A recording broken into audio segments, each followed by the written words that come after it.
بسم اللہ الرحمن الرحیم۔ السلام علیکم ورحمۃ اللہ وبرکاتہ۔ معزز سامعین کرام، آج جو ہم آپ کے سامنے حاضر ہوئے ہیں یہ اللہ کریم کے پیارے کلام قرآن مجید کے 29ویں پارے کی ایک خاص آیت کا ورد لے کر حاضر ہوئے ہیں۔ یہ ورد استغفر اللہ کا ورد ہے۔ جو شخص اس ورد کو کرے گا اللہ رب العزت اس کی ساری مشکلات کو دور کر دے گا۔ اور استغفر اللہ ربی، اس کی فضیلت کیا ہے، اس کے برکات کیا ہیں، اس کے انوارات کیا ہیں، اس کے کرشمات کیا ہیں، یہ سب کچھ آگے چل کر ویڈیو میں آپ کو بتا دوں گا۔ لیکن اس سے پہلے ایک بات لازمی شیئر کرنا چاہتا ہوں کہ آپ نے ویڈیو کو آخر تک دیکھنا ہے اور غور سے سننا ہے، اور پھر اس کے بعد اس عمل کو کرنا ہے، اور ثواب کی نیت سے صدقہ جاریہ سمجھ کر آگے شیئر کرنا مت بھولیے گا۔ معزز سامعین کرام، استغفر اللہ ربی، اس کی فضیلت کیا ہے؟ استغفر اللہ، میں اپنے رب سے مغفرت طلب کرتا ہوں۔ ربی، میں اپنے رب سے استغفر اللہ مغفرت طلب کرتا ہوں، چونکہ جب گناہوں کی کثرت ہو جاتی ہے، جب گناہ بہت زیادہ ہو جاتے ہیں، اللہ کریم ناراض ہو جاتے ہیں، اس بندے کا رزق تنگ ہو جاتا ہے، اس بندے کی مشکلات میں اضافہ ہو جاتا ہے۔ تو یہ ایک ایسا عظیم ذکر ہے جو گناہوں کی معافی، برکتوں کے حصول اور اللہ کی رحمت کا دروازہ کھولنے کا ذریعہ ہے۔ اللہ کے غیبی خزانوں کے دروازوں کو کھولنے کا وہ واحد ذریعہ استغفر اللہ ہے۔ اس ذکر کی فضیلت قرآن اور حدیث پاک کے اندر کثرت سے ملتی ہے۔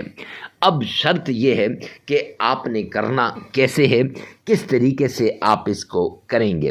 تو اس کو بتانے سے پہلے قرآن مجید میں استغفار کی فضیلت کے متعلق بیان کرتا چلوں۔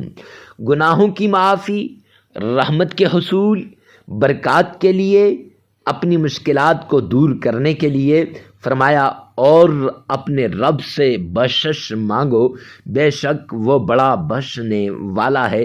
سورہ نوح کے اندر یہ آیت نمبر 10 کا ترجمہ میں نے آپ کے ساتھ شیئر کیا ہے کہ اللہ استغفار کرنے والوں کو ان کے گناہوں کی معافی کرتا ہے اور ان رحمت کے دروازے ان پر کھولتا ہے۔ ہر شخص یہی چاہتا ہے کہ اللہ کی رحمت کے دروازے ہمارے اوپر کھلیں۔ اور سورہ نوح کی آیت نمبر 12 میں ہے کہ رزق کی کشادگی کا تذکرہ ہے، وَيُمْدِدْكُمْ بِأَمْوَالٍ وَبَنِينَ، میں بڑھا دوں گا، اضافہ کر دوں گا۔ جو شخص مجھ سے استغفار کرتا ہے، معافی طلب کرتا ہے، اس کی مال اور اولاد کے اندر میں اضافہ کر دوں گا۔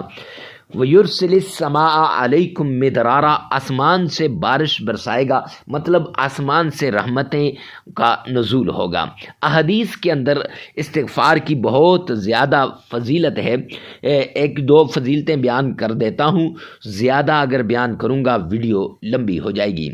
تو مشکات المصابیح کے اندر ہے، حضرت انس بن مالک رضی اللہ تعالیٰ عنہ سے روایت ہے، رسول اللہ صلی اللہ علیہ وسلم نے فرمایا، شیطان انسان کے دل پر قابو پانے کی کوشش کرتا ہے۔ شیطان کا سب سے پہلا جو ٹھکانہ ہوتا ہے، پہلا جو وار ہوتا ہے، وہ انسان کا دل ہوتا ہے۔ لیکن جب انسان استغفار کرتا ہے تو وہ شیطان بھاگ جاتا ہے اس جگہ سے، چونکہ دل اللہ رب العزت کا ٹھکانہ ہے۔ مومن کے دل میں میرا رب رہتا ہے۔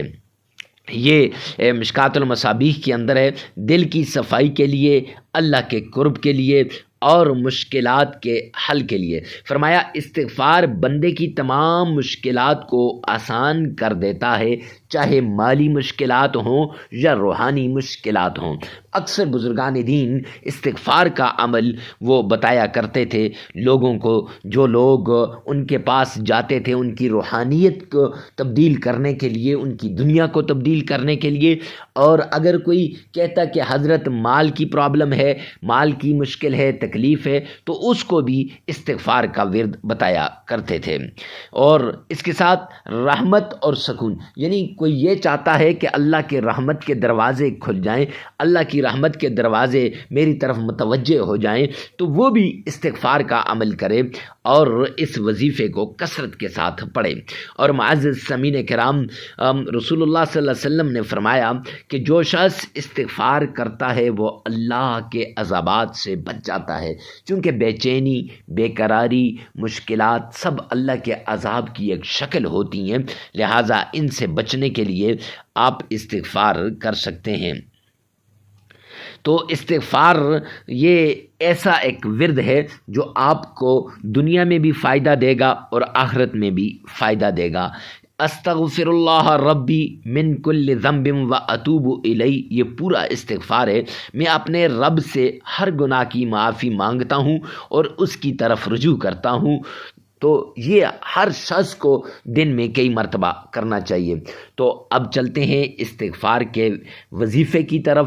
تو معزز سامعین کرام، وظیفہ بتانے سے پہلے ہماری ویڈیو کو آگے شیئر کریں تاکہ ہر شخص کو جو ہے یہ فائدہ ہو جائے، اور ثواب کی نیت سے جب آپ شیئر کریں گے تو اس نیک عمل کے اندر آپ بھی شریک ہو جائیں گے، نہ جانے ہماری ایک شیئر سے کسی کی زندگی بدل جائے۔ شرائط میں سب سے پہلی شرط، اللہ سبحانہ و تعالیٰ کے حضور آپ نے حلال کمانا ہے، حلال کھانا ہے، حلال پہننا ہے۔ کیوں؟ سرور کونین نے فرمایا الکاسب حبیب اللہ، محنتی اللہ کا دوست ہے، اور آپ نے محنت کرنی ہے۔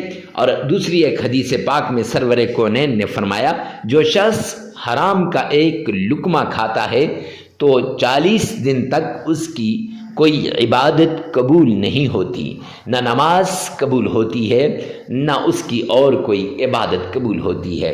تو معزز سامعین کرام، اگر آپ نے حرام کھا لیا تو پھر آپ کی عبادات قبول نہیں ہوں گی، تو وظائف کہاں سے اثر کریں گے؟ تو وہ وظائف کے مؤثر ہونے کے لیے پہلی شرط حلال کمانا، حلال کھانا، حلال پینا اور حلال پہننا ہے۔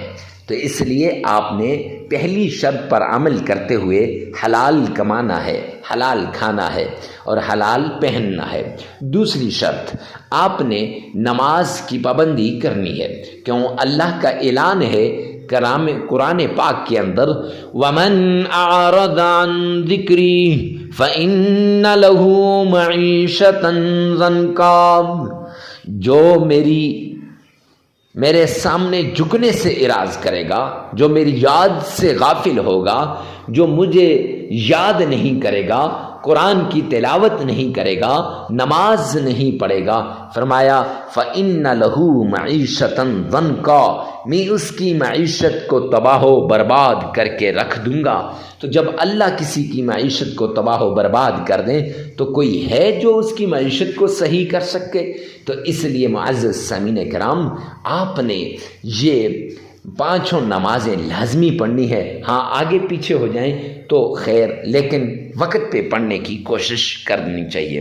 تیسری شرط، آپ نے اکیلے میں، تنہائی میں، ایسی جگہ میں آپ نے عمل کرنا ہے جہاں کوئی آپ کو ڈسٹرب نہ کرے، ڈسٹربنگ کریٹ نہ کرے۔ کیوں؟ جب ڈسٹرب ہوں گے پھر وظیفے کی طرف دھیان نہیں رہے گا، جب دھیان نہیں رہے گا تو پھر معزز سامعین کرام کیسے وہ وظیفہ قبول ہوگا؟ لہٰذا وظیفہ کرتے وقت جس مشکل کے لیے، جس بیماری کے لیے، جس تکلیف کے لیے، جس چیز کے لیے آپ وظیفہ کر رہے ہیں، اس چیز کو، اس بیماری کو، اس مشکل کو، اس تکلیف کو آپ نے سامنے رکھنا ہے اور اس کو ذہن میں رکھ کر پھر آپ نے عمل کرنا ہے۔ انشاءاللہ یہ عمل آپ کے لیے آخری عمل ثابت ہوگا، آپ کی تکلیفیں دور ہو جائیں گی، آپ کی مصیبتیں ختم ہو جائیں گی۔ ہر طرح کی تکلیف سے نجات کے لیے آپ نے اس طریقے کو اپنانا ہے۔ یہ 3 شرائط ہیں، ان پہ لازمی عمل کیجیے گا۔ سب سے پہلے آپ نے آمنہ کے لال عبداللہ کے در یتیم جناب نبی کریم صلی اللہ علیہ وآلہ وسلم کی شان میں درود پاک پڑھنا ہے۔ یہ درود پاک کیسے پڑھنا ہے؟ تو یہ درود پاک آپ نے انتہائی عاجزی کے ساتھ، محبت کے ساتھ اور عشق کے ساتھ پڑھنا ہے۔ ایسے طریقے سے پڑھیں گویا آپ کے سامنے روضہ رسول ہے، آپ روضہ رسول پر کھڑے ہیں اور روضہ رسول کی جالیوں کو تھام کے کھڑے ہیں۔ معزز سامعین کرام، آپ نے محبت سے پڑھنا ہے، تو کیسے پڑھنا ہے میں آپ کو بتا دیتا ہوں۔ آپ نے درود پاک کو اتنی محبت سے پڑھنا ہے کہ گویا آپ نے روضہ رسول کی جالیوں کو تھام رکھا ہے۔ آئیے میرے ساتھ مل کے پڑھیے گا۔ اللہم صلی علی محمد وعلی آل محمد کما صلیت علی ابراہیم وعلی آل ابراہیم انک حمید مجید۔ اللہم بارک علی محمد وعلی آل محمد کما بارکت علی ابراہیم وعلی آل ابراہیم انک حمید مجید۔ معزز سامعین کرام، یہ درود پاک آپ نے صرف 3 مرتبہ پڑھ لینا ہے۔ پھر اس کے بعد آپ نے اللہ کریم کا پیارا نام اللہ الصمد یا رزاق، یہ 2 نام ہیں، 1001 بار پڑھ لینے ہیں۔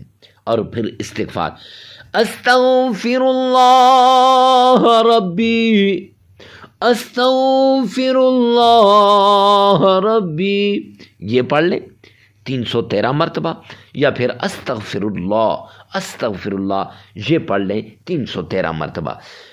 استغفر اللہ ربی پڑھ لیں یا استغفر اللہ پڑھ لیں 313 مرتبہ۔ پھر اس کے بعد قرآن کریم کی ایک چھوٹی سی سورت ہے جسے سورہ قریش کہتے ہیں۔ لإلاف قریش إلافهم رحلة الشتاء والصيف فليعبدوا رب هذا البيت الذي أطعمهم من جوع وآمنهم من خوف۔ یہ آپ نے صرف 11 مرتبہ پڑھ لینی ہے، پھر 3 مرتبہ درود پاک پڑھ لیں۔ معزز سامعین کرام، یہ عمل مکمل ہو جائے گا۔ عمل 3 دن بھی کر سکتے ہیں، 5 دن بھی کر سکتے ہیں، 7 دن بھی آپ اس عمل کو کر سکتے ہیں۔ جتنا آپ کا جی چاہے اتنا زیادہ آپ اس عمل کو کر سکتے ہیں۔ یہ سورہ قریش کا وہ عمل ہے جو دشمنوں سے نجات دلاتا ہے، جو دشمنوں سے چھٹکارا دلاتا ہے۔ یہ اللہ الصمد کا وہ عمل ہے جو اللہ کے غیبی خزانوں سے رزق کو کھینچ کے لاتا ہے۔ یہ استغفر اللہ کا وہ عمل ہے جو اللہ کی رحمت کے دروازوں کو کھلواتا ہے۔ یہ یا رزاقوں کا وہ عمل ہے جو آپ کی مالی مشکلات کو ہمیشہ کے لیے دور کر دیتا ہے۔ معزز سامعین کرام، ویڈیو کو ثواب کی نیت سے صدقہ جاریہ سمجھ کر آگے شیئر کرنا مت بھولیے گا۔ ہو سکتا ہے آپ کی ایک شیئر سے کسی کی زندگی بدل جائے، کسی کے حالات بدل جائیں، کسی کا مقدر اور نصیب چمک اٹھے، تو میری اور آپ کی دنیا اور آخرت دونوں بن جائے گی۔ اللہ رب العزت میرا اور آپ کا حامی و ناصر ہو۔ والسلام۔